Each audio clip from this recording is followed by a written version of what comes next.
Ya, kita akan bermain siapa paling tahu. Tahu, si paling tahu. Oke, pertanyaan pertama. Siapakah yang dikenal dengan Bapak Proklamasi di Indonesia?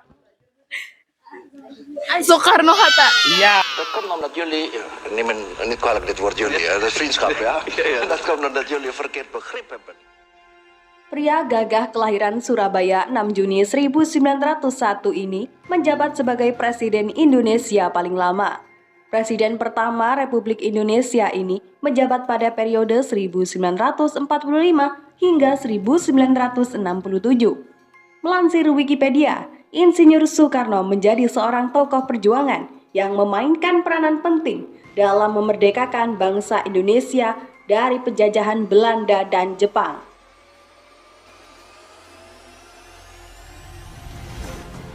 Ia adalah proklamator kemerdekaan Indonesia bersama Muhammad Hatta yang terjadi pada tanggal 17 Agustus 1945. 1 poin. Ya, pertanyaan kedua.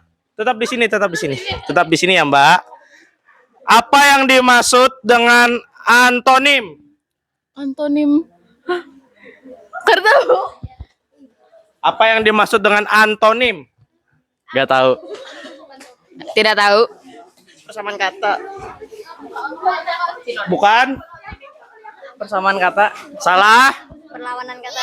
Ya, lawan kata. 1 poin. Antonim adalah perbedaan makna kata. Kata yang berantonim berarti kata yang bermakna berlawanan. Contoh antonim dari kata buka adalah tutup. Antonim dari kata cepat adalah lama. Pertanyaan ketiga. Ibu kota Jepang. Jepang. Tidak tahu. Tokyo. Ya, 1 poin. Tokyo adalah ibu kota Jepang yang terletak di Asia Timur.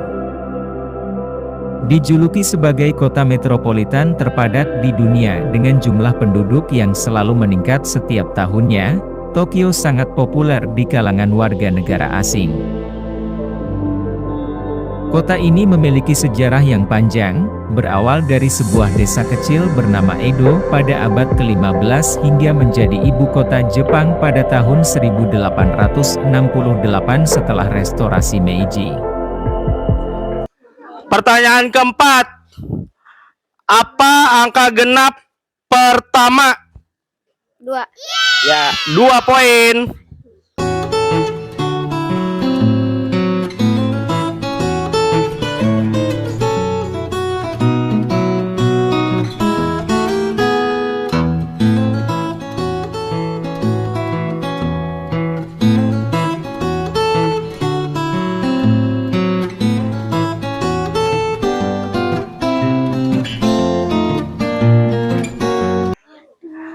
Pertanyaan kelima, apa yang kita hirup untuk bernapas? Oksigen.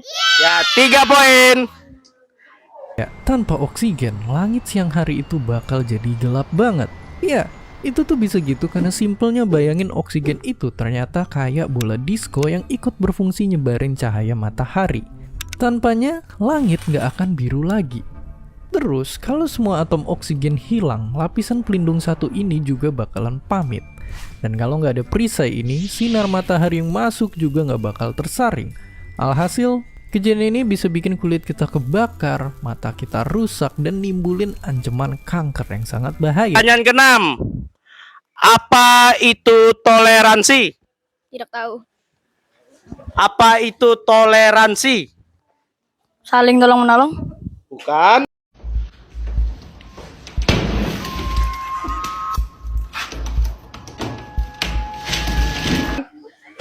Tidak tahu. Tidak tahu. Toleransi. Tidak tahu. Tidak tahu. Tidak tahu. Menghormati sesama agama. Ya. Toleransi merupakan sikap saling menghormati satu sama lain, terutama dalam menyikapi perbedaan. Perbedaan yang dimaksud bisa bermacam-macam, mulai perbedaan suku, budaya, agama, sampai dengan kondisi fisik. Di Indonesia, sikap toleransi sangat dijunjung tinggi. Toleransi inilah yang menjadi kunci perdamaian bagi masyarakat Indonesia. 1 poin. Lanjut. Pertanyaan ke-7. 1 minggu terdiri dari berapa hari? 7.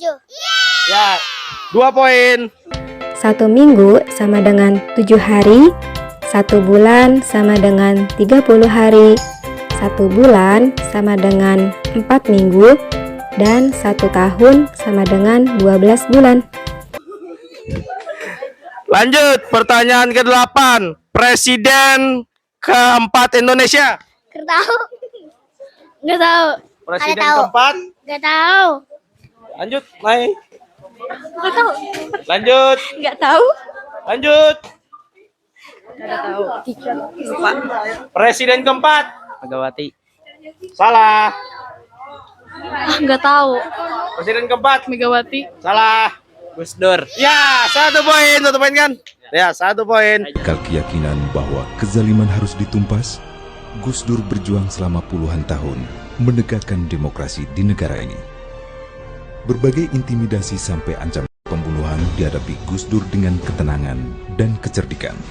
Saya memutuskan untuk menyatakan berhenti dari jabatan saya sebagai Presiden Republik Indonesia.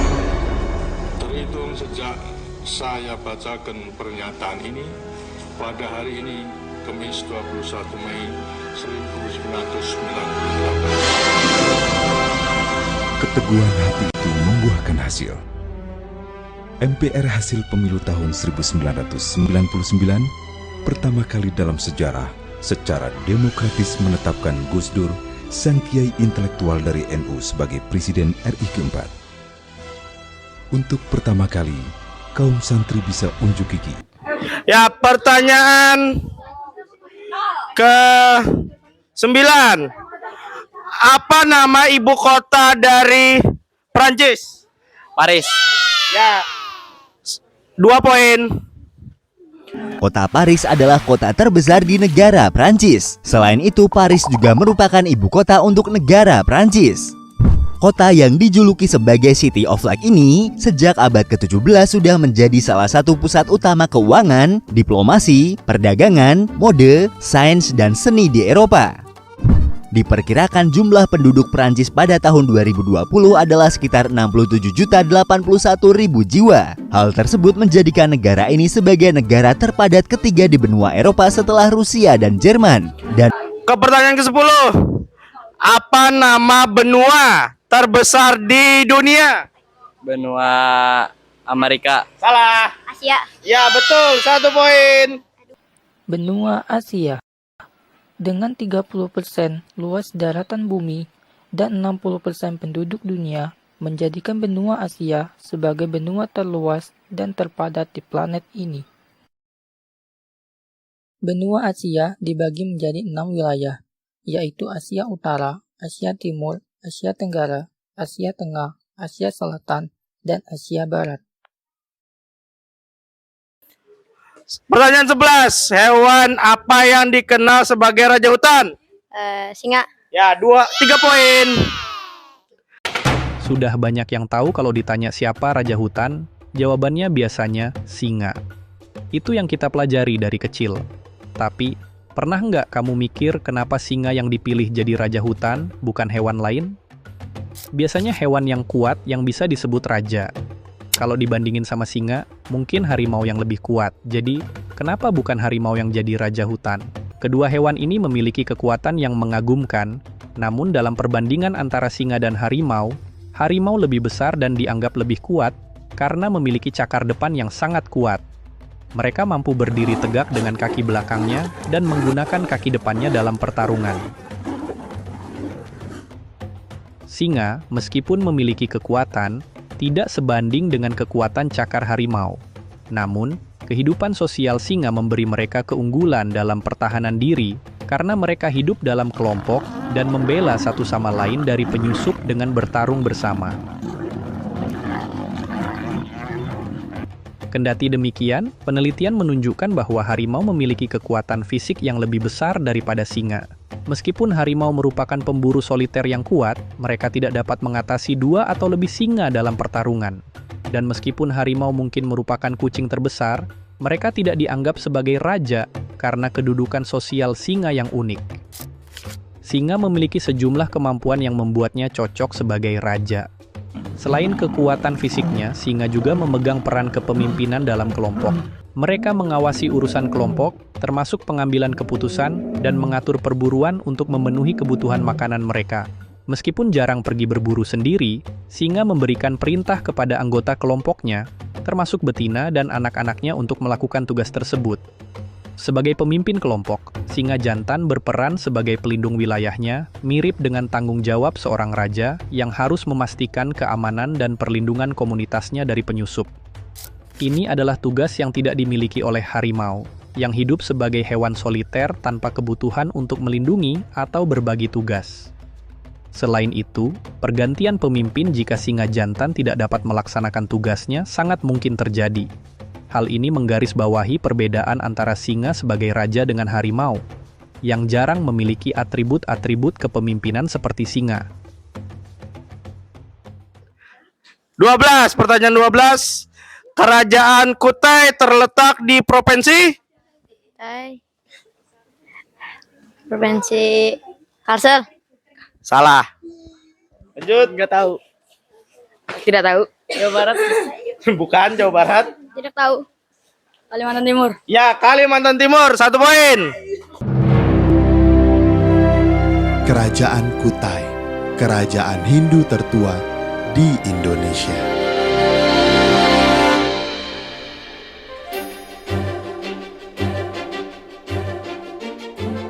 Kerajaan Kutai Martadipura adalah kerajaan Hindu tertua di Indonesia. Kerajaan ini diperkirakan muncul pada abad ke-5 Masehi atau kurang lebih 400 Masehi. Kerajaan Kutai Martadipura terletak di Muara Kaman, Kalimantan Timur, dekat kota Tenggarong, tepatnya di hulu Sungai Mahakam. Nama Kutai diambil dari nama tempat ditemukannya prasasti yang menggambarkan kerajaan tersebut. Nama Kutai diberikan oleh para ahli karena tidak ada prasasti yang jelas menyebutkan nama kerajaan ini. Keberadaan kerajaan Kutai Martadipura diketahui berdasarkan sumber berita yang ditemukan, yaitu berupa prasasti yang berbentuk yupa atau tiang batu yang berjumlah 7 buah.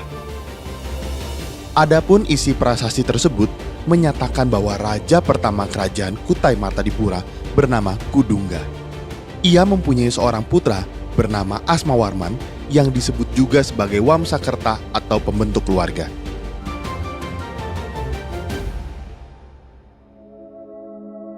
Dan setelah ia meninggal, Asmawarman digantikan oleh Mulawarman.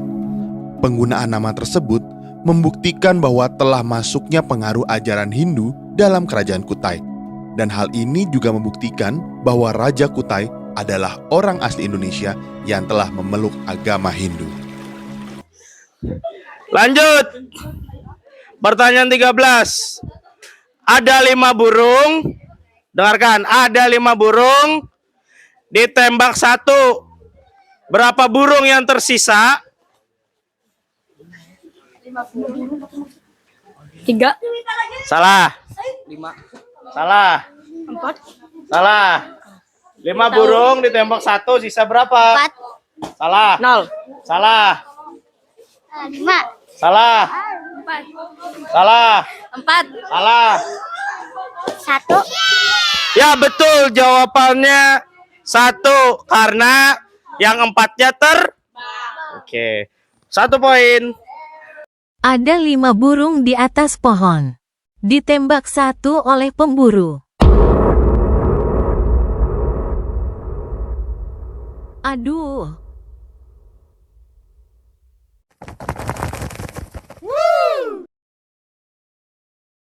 Pertanyaan 14. Siapakah yang menjadi raja pertama di Kerajaan Banjar? Gak tahu. Gak tahu. Ya, next. Terus. Lain. Nggak tahu. Gak tahu.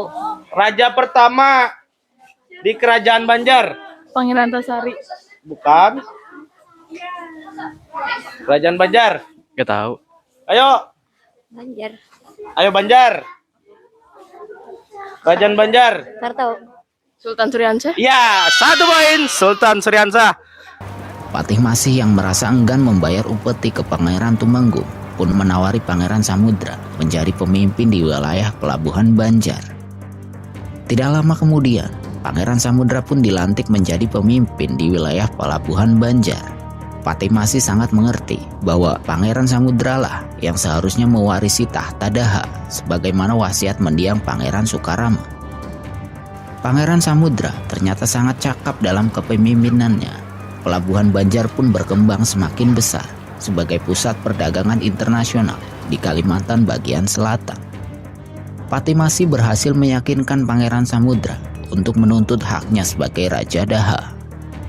Dengan bantuan Patih Masih, Pangeran Samudra pun berhasil menghimpun kekuatan.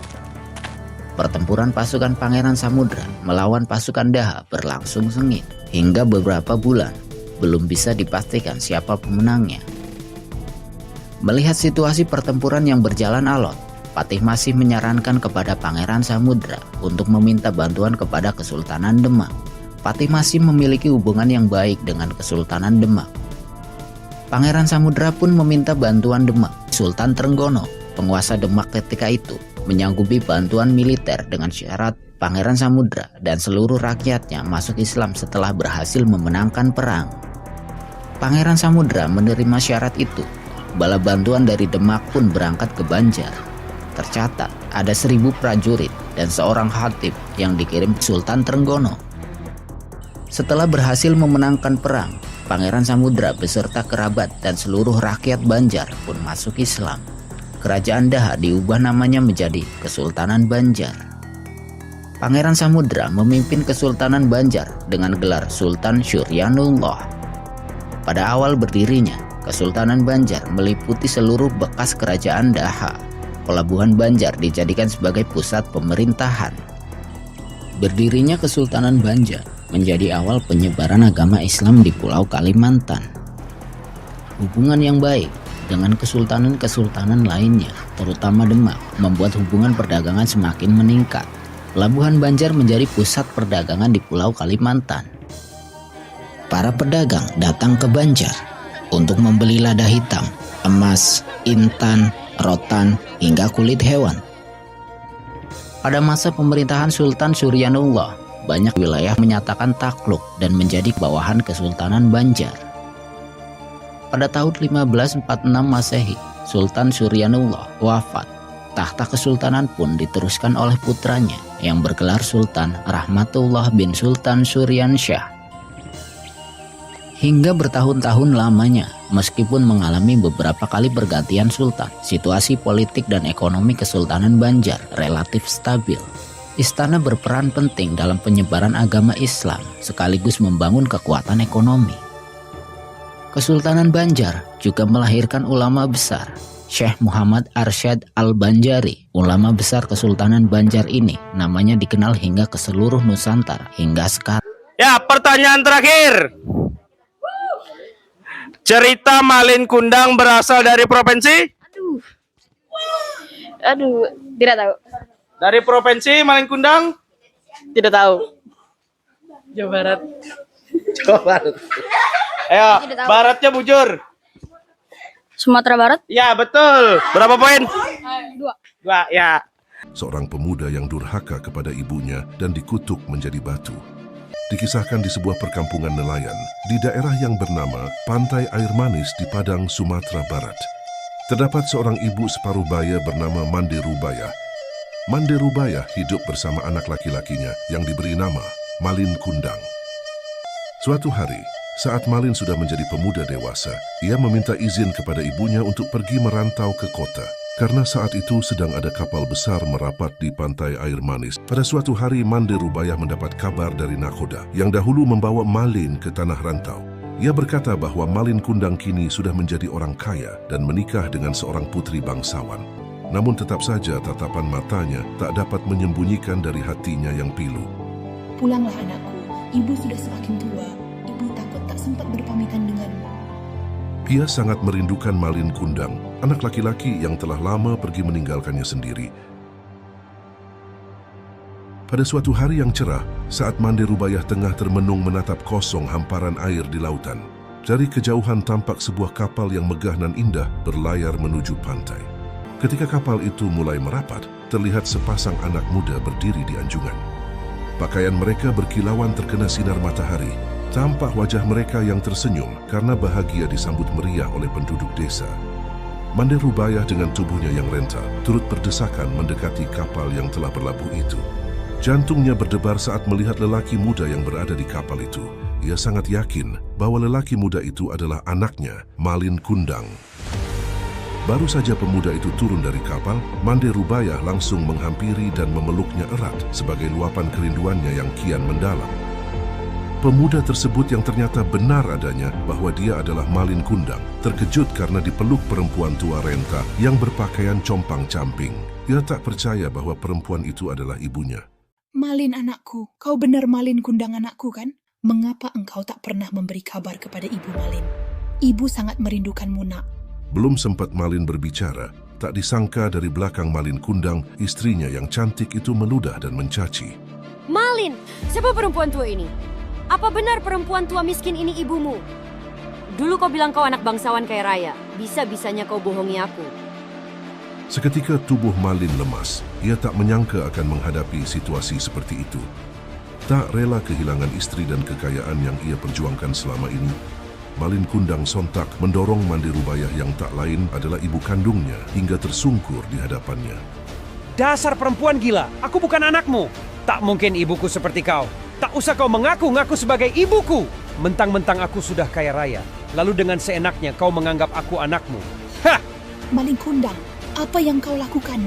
Aku ini ibu kandungmu. Ibu tak menyangka engkau sekarang menjadi seperti ini. Malin Kundang tidak memperdulikan perkataannya. Ia tetap tidak mau mengakui perempuan tua itu sebagai ibunya. Melihat perempuan itu bersujud hendak memeluk kakinya, Malin dengan tega menendang hingga perempuan itu kembali tersungkur. Hai perempuan gila! Ibuku tidak seperti engkau yang melarat dan kotor. Kau sangat menjijikkan dan memalukan. Cepat pergi dari hadapanku, atau aku yang akan mengusirmu dari sini. Malin, aku ini yang membesarkanmu, dan seperti ini balasanmu. Terkutuklah kau Malin Kundang. Sang ibu lantas berdoa dan memohon kepada Yang Kuasa. Ya Tuhan, kalau memang dia bukan anakku, aku memaafkan perbuatannya. Tapi kalau memang dia benar anakku Malin Kundang, aku mohon keadilanmu Tuhan.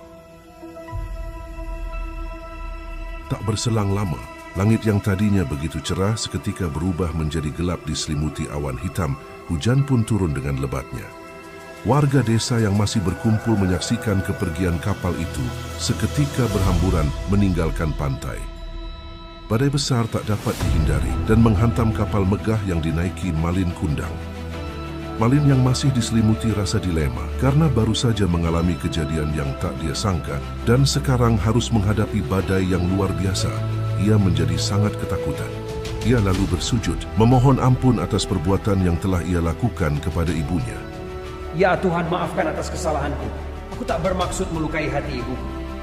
Rupanya Tuhan berkehendak lain.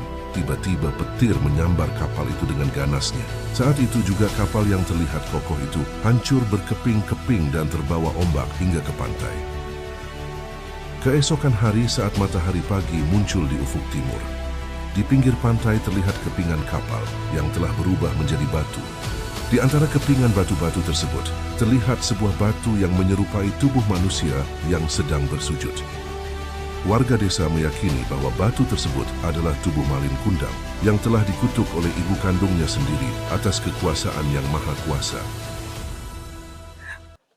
Tadi pertanyaan terakhir, kita sambung di next episode. Terima kasih. Terima kasih sudah nonton. Jangan jadi Malin Kundang guys.